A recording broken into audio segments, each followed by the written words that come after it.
Hey everyone, this is Saima Adeel and you are watching my channel Saima official. Friends, आप सबको मेरे channel पे welcome. उम्मीद करती हूँ आप सब खैरियत से होंगे। फ्रेंड्स, जैसे कि आप सबको पता है, संडे स्कूल की रेगुलर क्लासेस चल रही है साइमा ऑफिशियल में। तो पिछली वीडियोस में आपने बहुत कुछ सीखा होगा और आज की जो वीडियो है इसमें हम सीखेंगे बाप अब्राहम के बेटे इसहाक के बारे में। तो हम सीखेंगे कि खुदा जो है इसहाक के लिए बीवी किस तरह चुनता है। सो जो लोग मेरे चैनल पर न्यू हैं वो सबसे पहले मेरे चैनल को सब्सक्राइब करें और वीडियो को लाइक और शेयर ज़रूर करिएगा। तो जैसा कि सबको पता है, इब्राहिम को खुदा ने बहुत बरकत दी हुई थी। खुदा इब्राहिम से बहुत ही प्यार करता था। तो सेम थिंग खुदा ने उसको ये गाइड किया कि वो अपने बेटे के लिए एक बीवी का इंतखाब करे। तो उसने इब्राहिम नबी ने अपने नौकर को कहा, अपने जो उसका बहुत ही पुराना नौकर था उसको उन्हें कहा कि तुम मेरे बेटे के लिए बीवी ढूंढ कर ला। तो मेरे मुल्क को जा और वहाँ से मेरे अपनों में से मेरे बेटे के लिए बीवी ढूंढ के ला। तो जो इब्राहिम नबी का नौकर है वो कहने लगा कि मालिक, अगर आपकी रज़ा हो तो मैं आपके बेटे को अपने साथ ले जाऊँ ताकि वो अपने लिए बीवी चुन ले। तो अब इब्राहिम ने कहा कि खबरदार, तू मेरे बेटे को वहाँ ना ले जाना। वहाँ से मेरा खुदा मुझे निकाल कर लाया है और मैं वहाँ पे वापस नहीं जा सकता और ना ही मेरा बेटा। लेकिन मैं अपने बेटे के लिए जो बीवी है वो उसी मुल्क में से लाऊँगा, अपनों में से लाऊँगा। तो नौकर ने आगे से जवाब दिया कि अगर वो लड़की मेरे साथ आने से मना कर दे तो क्या होगा। तो नबी इब्राहिम ने फरमाया कि फिर तू इस वादा से आज़ाद हो जाएगा। तेरा सिर्फ इतना ही काम है कि तू जा और मेरे बेटे के लिए वहाँ से बीवी ढूंढ के ला। तो जो है नौकर वो नबी इब्राहिम के 10 ऊँट अपने साथ लिए वो चला गया है और वो उस मुल्क को चला गया है जहाँ पे नबी इब्राहिम पहले रहा करते थे। वो वहाँ चला गया।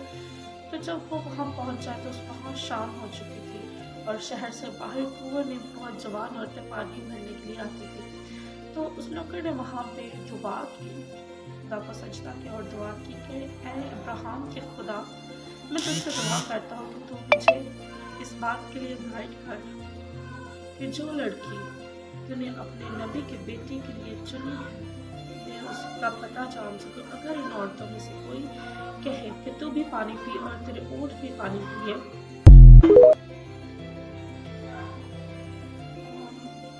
नबी इब्राहिम के नौकर ने जब ये दुआ की तो वो वहाँ औरतों के पास गया और उसने एक औरत, रिबका नाम की एक औरत को कहा कि मेहरबानी होगी आप मुझे पानी पिला दे। तो रिबका ने जवाब में कहा कि आप भी पानी पीजिए और मैं आपके ऊँटों को भी पानी पिला देती हूँ। तो वो ये बात कह ही रहा था तो उसने खुदा का शुक्र किया है।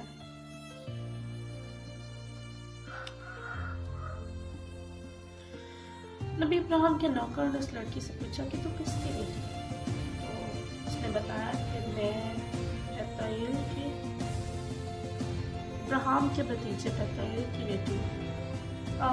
नौकर ने उस लड़की से पूछा कि तू किसकी बेटी है। उसने बताया कि इब्राहिम के भतीजे बेतूएल की मैं बेटी हूँ। तो नौकर इस बात पे बड़ी खुशी इजहार करता है कि खुदा का शुक्र करता है कि खुदा ने उसके मालिक के अपनों में ही उसे भेजा है जिसमें उस पर परेशानी हो। तो उसने उसके बाद के घर उससे पूछा, तो उसने पूछा, उस लड़की से पूछा कि क्या तेरे गाँव में कोई ठहरने की जगह है। तो उसने बताया कि मेरे घर में आपको ठहरने की जगह भी मिल सकती है और वहाँ पे हमारे पास ऊँटों के लिए चारा और भूसा बहुत अच्छा, तो आप ऊँटों को भी वहाँ पे साथ लेके जा सकते हैं। तो ऐसे इब्राहिम का जो नौकर है, जो इब्राहिम का जो नौकर है, वो रिबका के घर चला गया और जो है आइज़िक के लिए यानी कि इसहाक के लिए बीवी का इंतखाब जो कि खुदा ने किया था वो पूरा हुआ।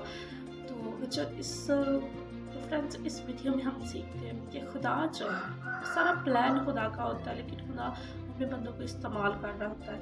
तो आप खुदा की रज़ा को जानने के लिए सिर्फ़ और सिर्फ दुआ कर सकते हैं और खुदा आपको अपनी रज़ा बताएगा और इससे आप गुनाह से भी बच सकते हैं और खुदा के किए हुए फ़ैसले पे चल सकते हैं। तो खुदा आपको इस स्टोरी से बहुत बरकत दे। God bless you all. मिलेंगे नेक्स्ट वीडियो में, तब तक के लिए अपना बहुत सा ख्याल रखिएगा।